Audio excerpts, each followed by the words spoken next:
Hello, hello, hello. Good evening to every one of you. Welcome to the live broadcast on what I have titled or called the Reading You to Sleep. Reading You to Sleep. Reading You to Sleep. So, welcome. Um, this week I started this broadcast of Reading You to Sleep. I call it the midnight hour because at this time of the night, that is where we go into this deep thought, or what I say, that is when we begin to talk to ourselves. And that's where you tell yourself all the negative things. That is where you begin to think about everything that people have said is wrong with you. The lies they've told you, you begin to reminisce on them. You begin to tell yourself about these lies, and you think about them so much that they become your truth.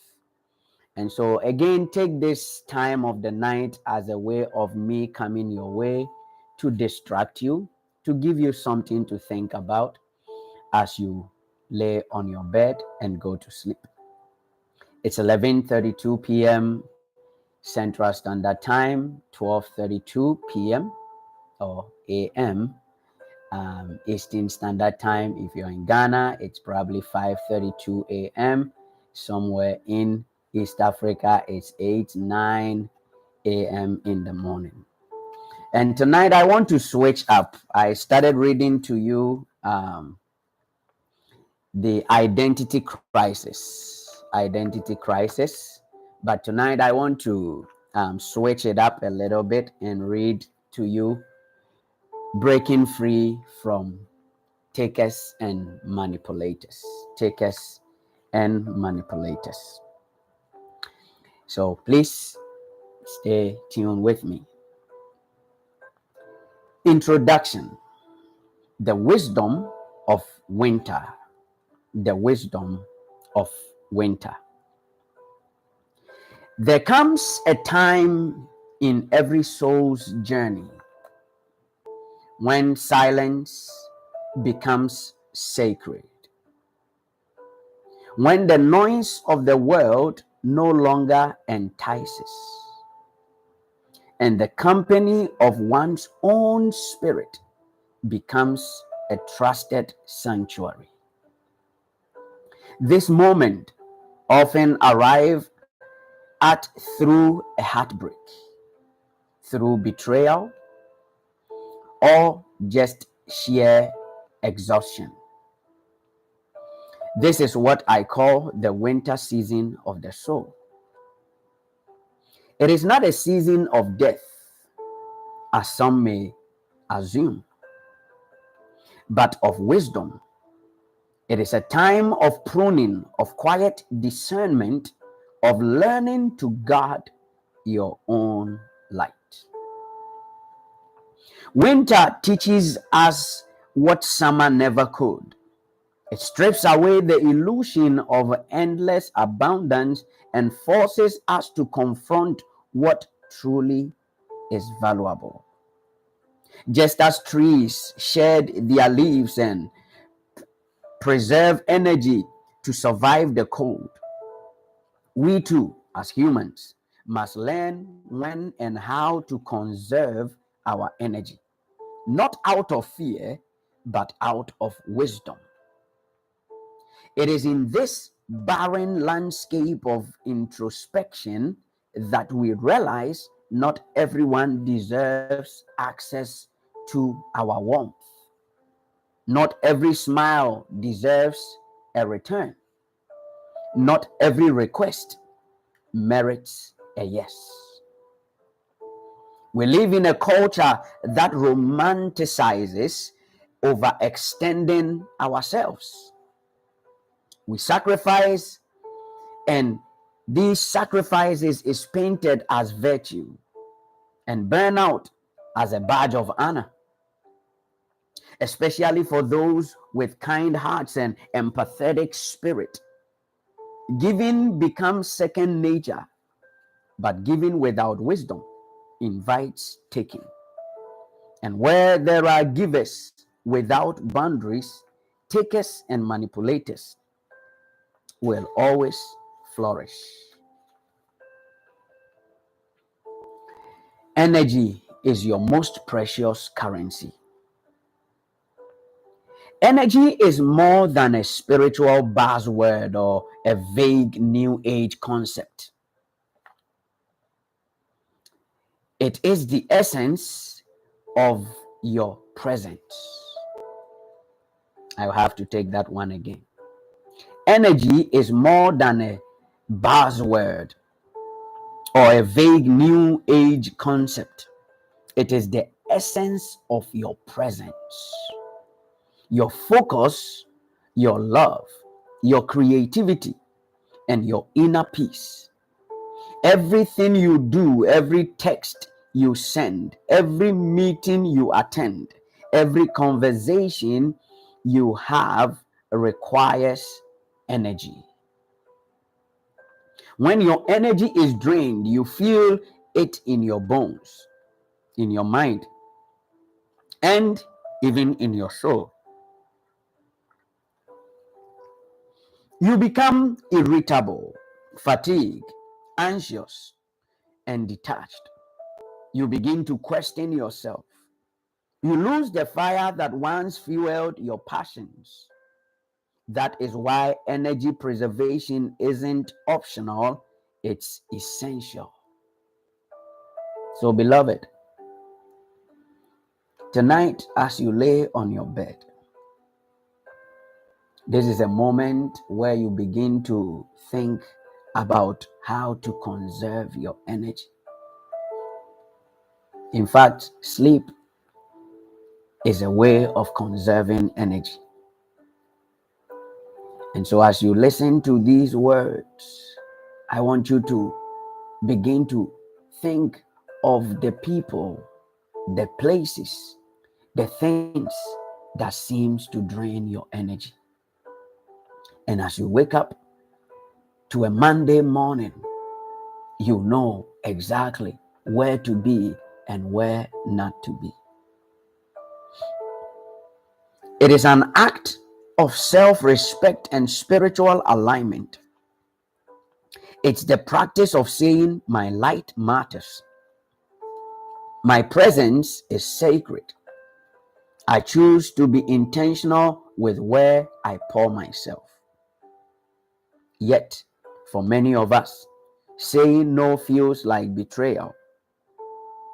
We've been conditioned to believe that prioritizing others or prioritizing ourselves is selfish, that boundaries are barriers to love, and that to be good is to be endlessly available.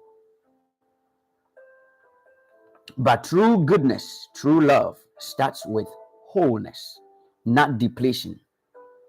You cannot pour from an empty cup and call it kindness. You cannot allow people to siphon your energy and call it ministry. There is a difference between being selfless and being self-abounding. Now let's look at self-preservation is not selfishness. There's a critical distinction between selfishness and self-preservation. Selfishness seeks to dominate and hoard. Self-preservation seeks to sustain and protect. The selfish say, only I matter. The self-preservation say, I matter too. This is a clear distinction right there. One is rooted in ego, the other is rooted in wisdom. When you learn to guard your light, you begin to make decisions from a place of self-worth rather than self-sacrifice. You stop explaining your boundaries to people who benefit from you having none. You become fluent in the language of discernment. You learn to see who celebrates you and who merely consumes you. And most importantly, you learn to give without losing yourself. Let's be clear. Not everyone who takes from you is malicious. Some people are simply broken. Others are unconscious. But many have never been taught how to reciprocate or respect the emotional labor of others. But whether the taking is intentional or not, the result is the same. Your light still dims. This book is an invitation to reclaim your power. It's for the givers who are tired of bleeding emotionally.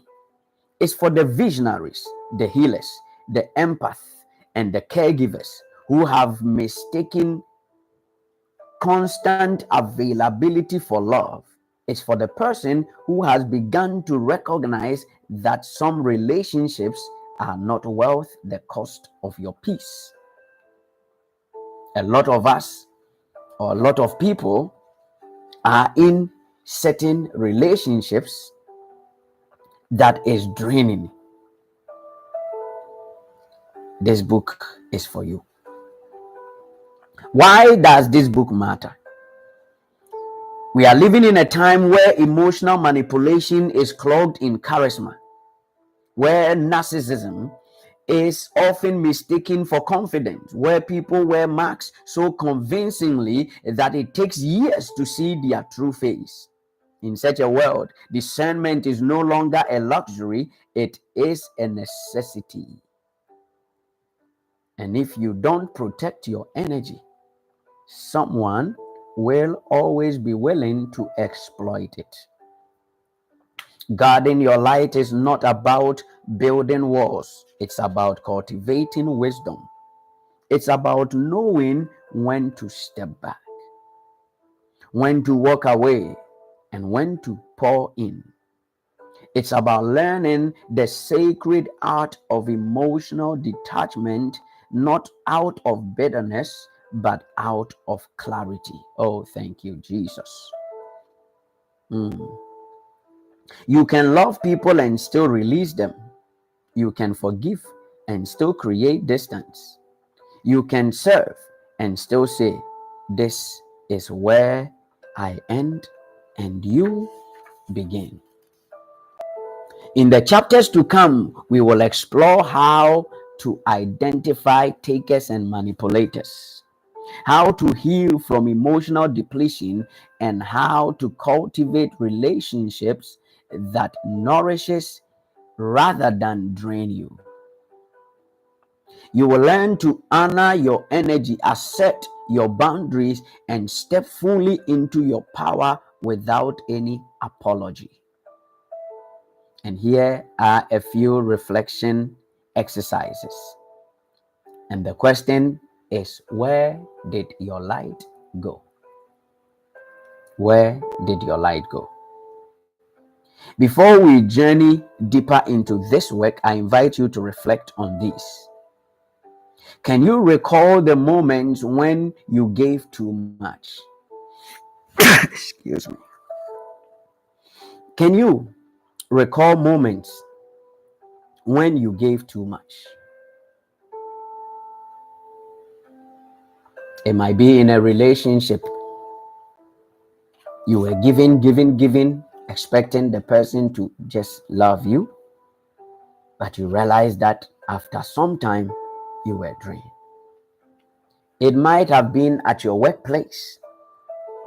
You were doing all the work,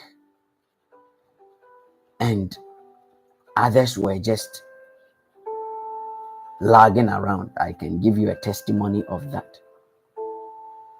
I used to work at the post office, and my goodness, I was working like a donkey, an African boy. And I realized that everybody was just slacking. And one day I went and told my manager, said, Ike, looks like I'm doing all the work here. Everybody is just lagging. They will carry one mail and just like that. And to my surprise, the answer that my manager gave me, he changed me from being hardworking, and I'll be honest, to being lazy too, until I couldn't take it anymore and I had to leave. He said, Vince, this is the post office. The harder you work, the more work we have to give you.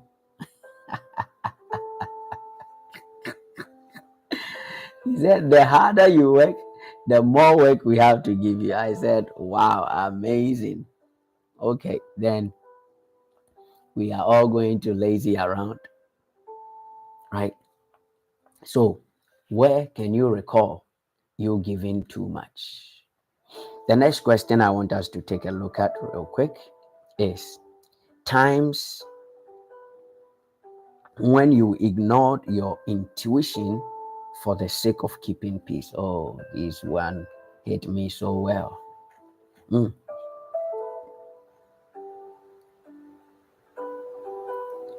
When did you ignore your intuition just so that you can keep peace?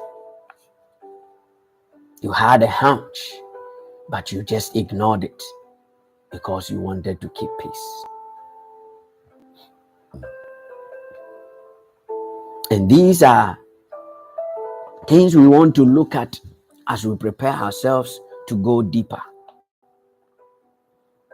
Can you recall relationships where you constantly showed up while the other person stayed absent?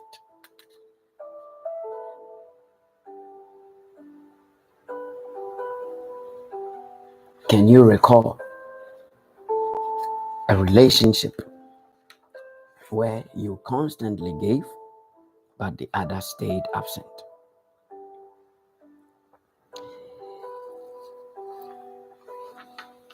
Whilst you think on this, I want to read one more chapter to you.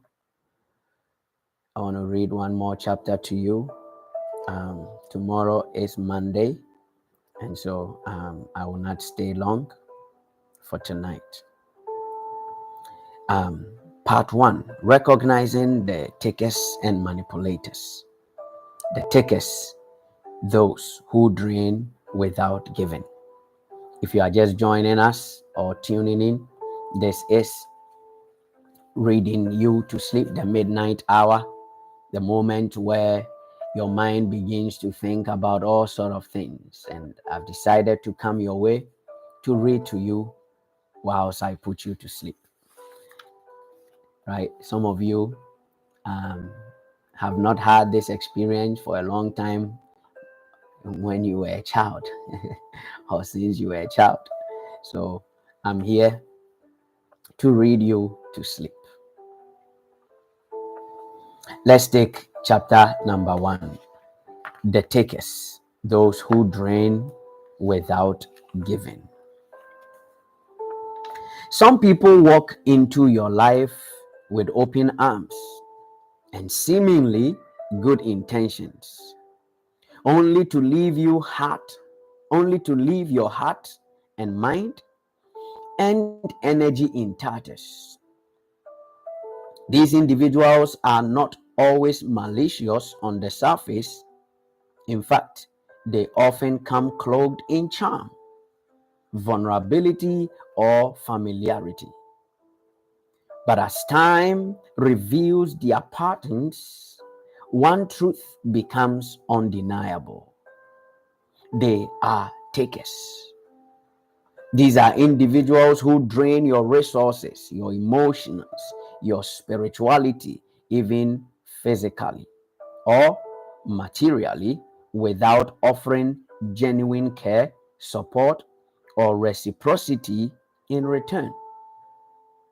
To guard your light, you must first recognize who they are and understand why they behave the way that they do.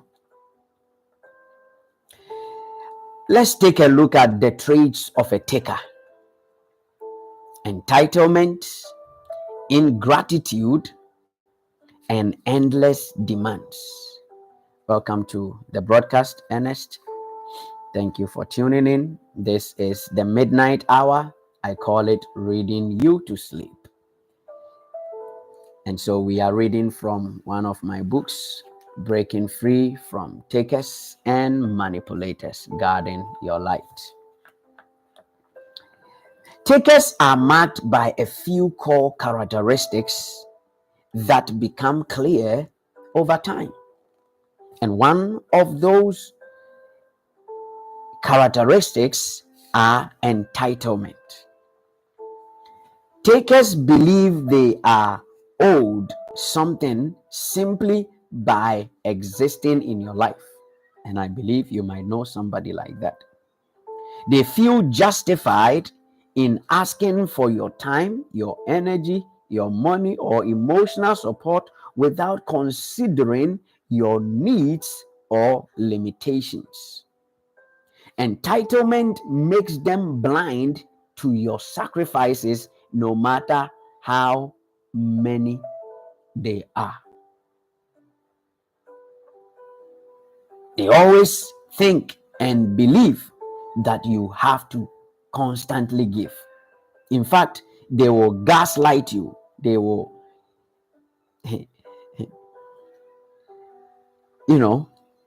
emotionally trick you.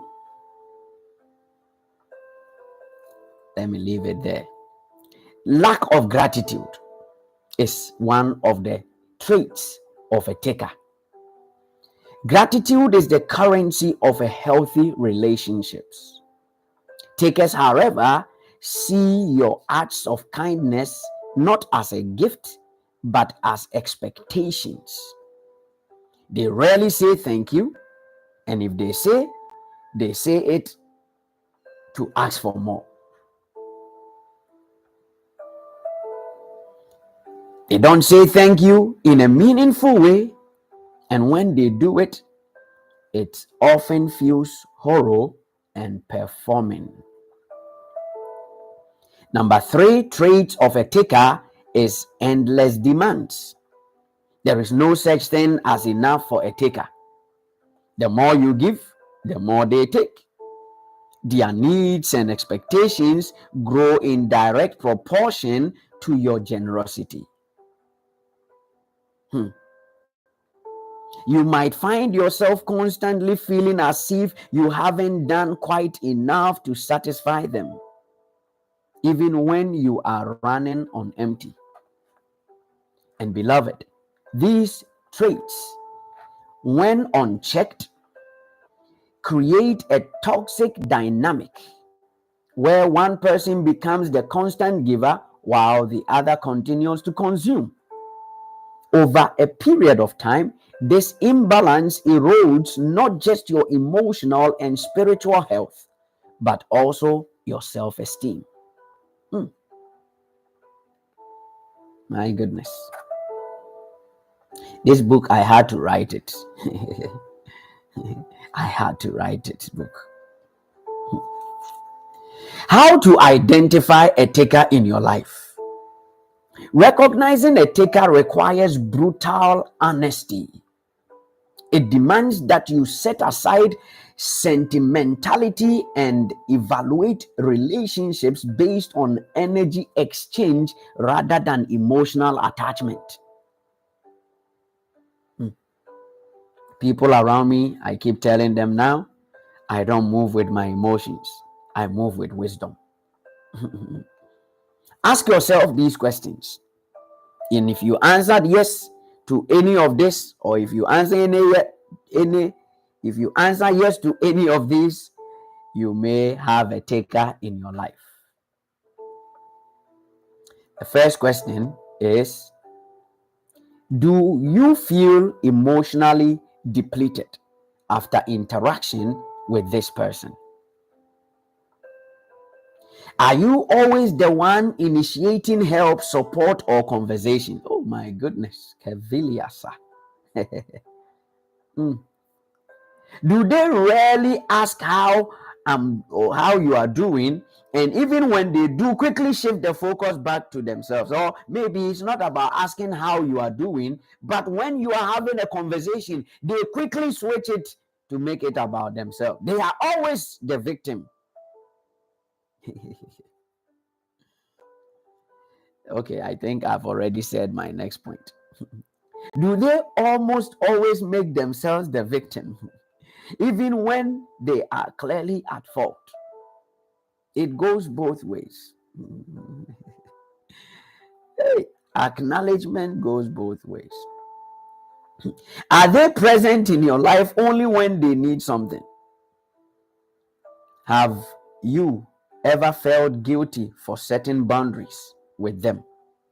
Again, if you answer yes to most of these, you may be dealing with a taker in your life. Takers often employ subtle emotional manipulation. They make you feel indispensable, like they need you, but not out of appreciation, but as a strategy to keep you invested. They may flatter you, call you strong, and praise your generosity, but not to uplift you, but to ensure that you continue to give. And when you finally decide to draw a line, they accuse you of being selfish, uncaring, cold, bad. This is not accountability. They are guilt tripping you. Why takers rarely change? Again, if you are just joining us, I'm reading to you from one of my new books called Takers and Manipulators, Breaking Free from Takers and Manipulators, Guarding Your Light. I'm reading chapter 1, how to the takers, those who drain without giving, how to identify them. So we are at the middle of it. Why takers rarely change?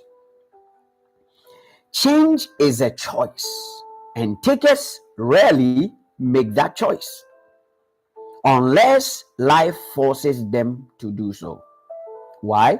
Because their way of operating works for them as long as they continue to benefit from the resources of others. There is little internal motivation to change. Takers often lack the self-awareness or humility to recognize how their behavior affects those around them. And even when confronted, they may deflect, minimize, or blame you for the very dynamic that they created.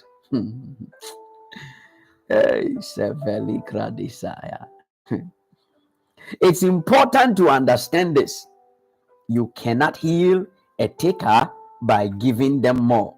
You must take away from them in order for them to come to their senses. I wrote this book because I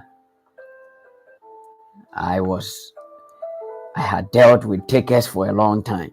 I had to write. No amount of love, sacrifice, or understanding will awaken someone who is committed to their comfort at your expense. They must choose growth, humility, and reciprocity, and they are hardly ever ready or willing to do that. The emotional cost of living with a taker. My goodness. Being in close relationship with a taker feels like being in one-sided marathon. You are running all by yourself. You keep running, hoping for acknowledgement, partnership, or at least a break. But all you get in return is more requests, more expectations, more manipulations, more emotional labor. Before they ever take a step, they request that you take two. And how do they do that? Guilt tripping you.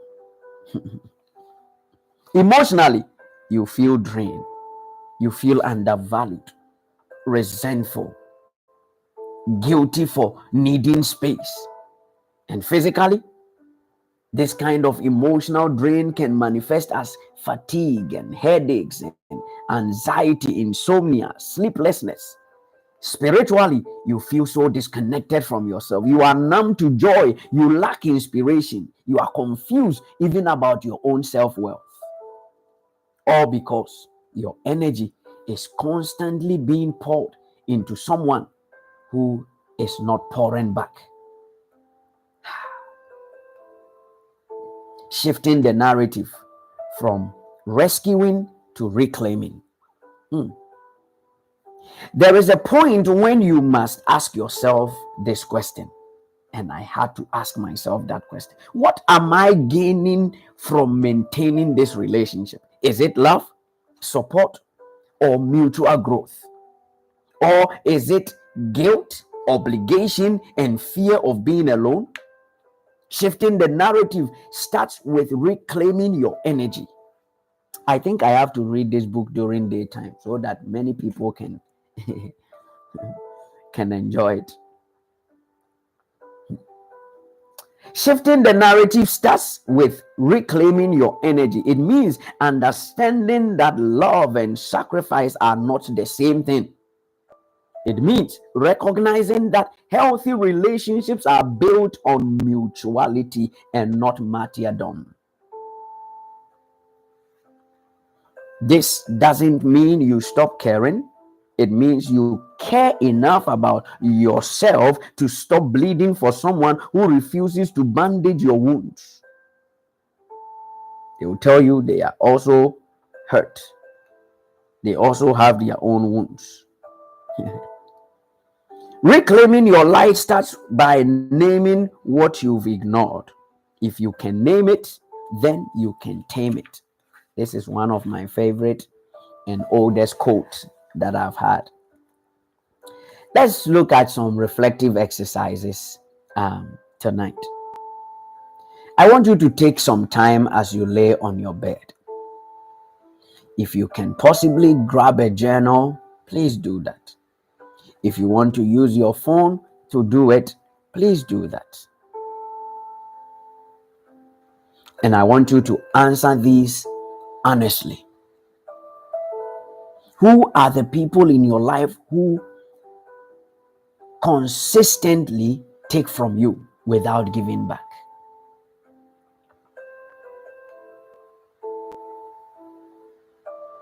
Who are the people in your life who are constantly and consistently taking from you without giving back?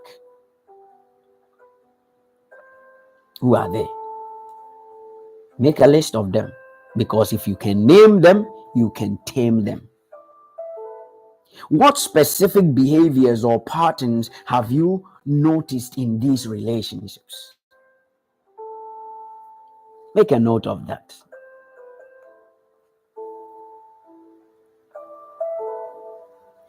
The third thing is, how do you feel physically, emotionally, and spiritually after you leave their presence or after interacting with them?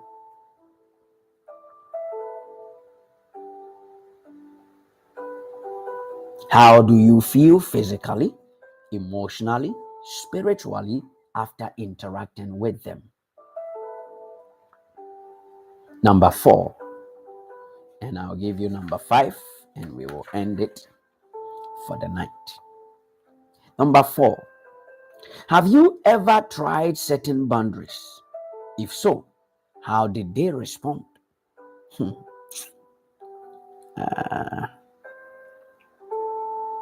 Have you ever tried setting boundaries, and if you did, how did they respond? What have you lost? Time, peace, confidence, health as a result of staying in these relationships? What have you lost? What have you lost as a result of staying in this relationship? This exercise is not to blame anybody. It's about gaining clarity. We are not here to blame anyone. We just want to have the clarity of mind. The first step in guarding your light is acknowledging your shadows. Acknowledging the shadows. Once you see the takers clearly, you can begin to reorient your boundaries, your choices, and your energy toward the people and the places that nourishes you. You deserve relationships that reflect your wealth. You are wealth a lot. For those of you who missed it, when we read this, you will see your wealth, identity crisis. You have to get these copies of the books. It's all on Amazon.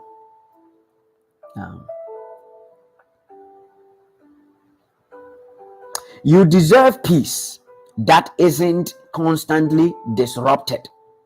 Oh, thank you, Jesus. You deserve to be surrounded by those who understand that love is not a one-way street. As we move forward in this book, you will learn how to recognize, confront, and detach from takers with wisdom and grace.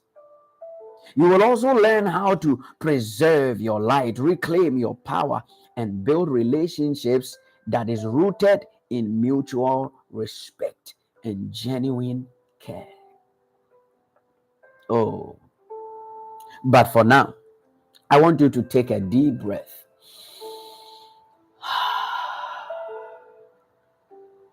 You have begun the most important part of this journey, that is seeing the truth, and that in itself is powerful. Tomorrow, God willing, or today, since we have already entered into the day, I will come to you again at 11 p.m. Central Standard Time, and I'll be reading to you, recognizing and guarding against takers. How do you guard yourself against takers in your life? This has been the Midnight Hour, reading you to sleep. If you just joined us, you can go back and watch the replay, and let it play. I put these calming sounds behind just so that as you listen, you can put yourself to sleep. Again, the goal is so that you will not talk negativity to yourself. All the books that I have written here are very powerful books that I'll give you a taste of all of them, but I strongly also encourage you to check them out on Amazon. It will be a tremendous blessing to you. This is your brother, Vincent Opon, and I pray that the Lord Himself will give you a sound sleep as you rest in the bosom of the Father. I love you, and I'll see you the next midnight tonight. Have a good night. Bye-bye.